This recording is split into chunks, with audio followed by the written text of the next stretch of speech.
The cafe was warm and inviting, a little corner of charm tucked between bookshops and flower stalls. The soft hum of conversation mingled with the hiss of the espresso machine, and the scent of roasted coffee beans hung comfortingly in the air. Amelia sat by the large front window, her hands resting neatly on her lap, fingers fidgeting with the edge of her floral dress. The sunlight spilled across her face, catching in the copper strands of her hair that she'd carefully curled that morning. She'd picked this spot for a reason. It offered the best view of the street, the best chance to see him coming. Her phone screen lit up with the time, 2:10 p.m. 10 minutes late, maybe traffic, maybe nerves. That's what she told herself, pressing her lips together in a small, hopeful smile. The waiter came by to refill her water, and she ordered 2 cappuccinos, one for her and one for Mark. "He'll be here any minute," she said, her voice brighter than she felt. The waiter smiled politely and moved on. 15 minutes. 20. Her smile began to falter. She adjusted the scarf on her lap, making sure it covered the steel frame of her wheelchair. She'd told Mark about it, of course. She'd been honest from the start. About the accident, the rehabilitation, the life she was still learning to rebuild. He'd seemed understanding. "That doesn't change who you are," he'd written in one of their late-night chats. "I admire your strength." At 30 minutes, she checked her messages again. Nothing. The little gray check marks mocked her.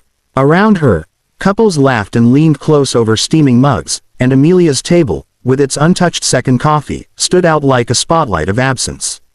The once inviting hum of the cafe now felt like noise pressing against her chest. She tried to look calm, composed, like a woman simply waiting, not one quietly unraveling. When the waiter returned to ask if she'd like to cancel the second drink, she forced a laugh. "He must have gotten lost," she said softly. But deep down, the truth settled heavy and cold. He wasn't coming. The clock struck 3. Amelia let out a slow breath, blinked back the sting in her eyes, and whispered to herself, "It's fine. I'm fine." But the lie trembled in her voice. And that's when the cafe door chimed, and her day changed forever. She hadn't even looked up when a small, bright voice rang through the air. "Daddy, can we sit here? Please. It's next to the window." The words were followed by the soft shuffle of tiny feet.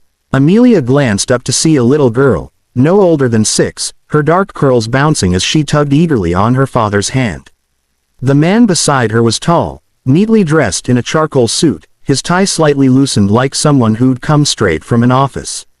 His presence seemed to command quiet attention, confident, but not cold. He looked at Amelia with apologetic eyes. "I'm sorry, miss. My daughter insists on sitting by the window, but I don't want to intrude." Amelia blinked, startled by his politeness. "Oh, no, please," she said quickly, motioning to the empty chairs. "It's fine. Go ahead." The little girl's grin widened. "Yay, thank you." She climbed into the chair opposite Amelia without hesitation, her pink backpack slipping off her shoulders and thudding against the floor. The man chuckled softly, shaking his head as he took the seat beside his daughter. "I hope she's not bothering you," he said. His voice was smooth, calm, carrying the kind of warmth that put people at ease. "Not at all," Amelia said, smiling despite herself. "She's adorable. I'm Ethan," he offered, extending a hand across the table. "And this chatterbox is Lily." Amelia took his hand, surprised by the steadiness in his grip. "I'm Amelia." Lily tilted her head, studying Amelia's wheelchair with wide, curious eyes. "Your chair has wheels. Is it super fast?" The question was so innocent, so utterly free of judgment, that Amelia laughed, a soft, genuine sound that felt like sunlight after rain. "Sometimes," she said, "if I'm racing downhill." Lily gasped in awe. "Cool. I want one with sparkles." Ethan smiled, clearly used to his daughter's boldness. "Lily thinks everything's better with glitter," he said. For the first time that afternoon, Amelia didn't feel invisible. The sting of being left behind began to fade, replaced by something unexpected, something that felt like connection. And as Lily continued chatting about her lost balloon and favorite ice cream, Amelia found herself leaning in, listening, and smiling again. Lily was unstoppable. She jabbered away about school, playground adventures, and her unwavering belief that unicorns existed, even if, just a little bit hidden. Amelia listened, fascinated, and found herself laughing more freely than she had in months. The sound drew a few glances from other tables, but she didn't care. Lily's energy was contagious, a bright spark that seemed to chase away the shadows of the afternoon. "Do you like princesses?" Lily asked suddenly, her eyes wide and expectant. Amelia smiled, recalling the countless bedtime stories she used to read to her niece before the accident. "I do," she said softly. "I think I like the brave ones best." Lily nodded seriously. "Then you're a princess, too. Brave and strong." Ethan, sitting beside her, watched the exchange quietly, his gaze lingering on Amelia. There was a moment when his daughter's words hung in the air, and he saw the flicker of something in Amelia's eyes, a mixture of gratitude, amusement, and something deeper, something unspoken.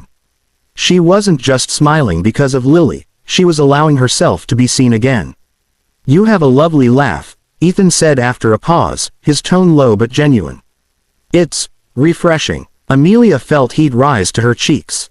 She looked down at her hands, suddenly aware of how long it had been since someone had spoken to her like that. Not with pity, not with awkward sympathy, but with simple, honest appreciation. "Thank you," she murmured. "It's been a long day." Lily leaned forward, whispering conspiratorially. "She's really funny, Daddy. And she's nice. You should sit with us more often." Ethan smiled, a mixture of pride and something softer, more personal. "She's right," he said. "It's rare to meet someone who can make my daughter this chatty. Usually, she's shy around strangers." Amelia's eyes softened, and for the first time in hours, she felt the tight knot of loneliness begin to loosen. "Kids do see the world differently," she said quietly. "They don't focus on what's missing.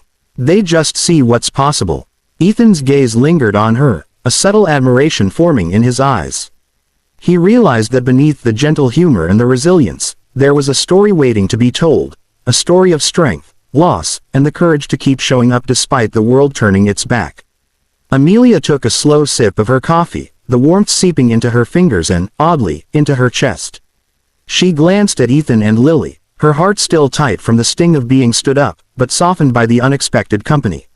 Finally, she couldn't hold it in any longer. "My date. He didn't show up," she confessed quietly, her voice barely above the cafe hum. Ethan's eyes narrowed slightly, not in judgment, but in disbelief. "He didn't." His tone was flat, firm, yet protective, as if the very idea of someone treating her that way was unacceptable. Amelia nodded, swallowing hard. "I waited. I tried to tell myself maybe he was late, maybe he had an emergency. But," she trailed off, letting the weight of her disappointment settle between them. Ethan's expression softened immediately, and he reached out, not to touch her, but to offer a presence that said, "You're not alone." "Then he's a fool," he said simply, his voice steady, unwavering. "A person who can't see your worth, who can't show up for someone brave enough to wait, he's not worth your time." Amelia blinked at him, the truth in his words hitting harder than she expected. She wanted to argue, to convince herself that it was just bad timing, that she shouldn't feel hurt, but his gaze, calm and sincere, made her feel seen in a way she hadn't in months. Lily, sensing the tension, leaned forward and placed her small hand over Amelia's. "Don't be sad. You can sit with us next time. Promise." Amelia's chest tightened at the gesture, a mixture of warmth and unexpected hope flooding her. She smiled, feeling the weight of loneliness lift slightly. "Thank you, Lily," she said, her voice soft but genuine. Ethan watched them, a faint smile tugging at his lips. "She means it," he said gently, glancing at Amelia. "And so do I."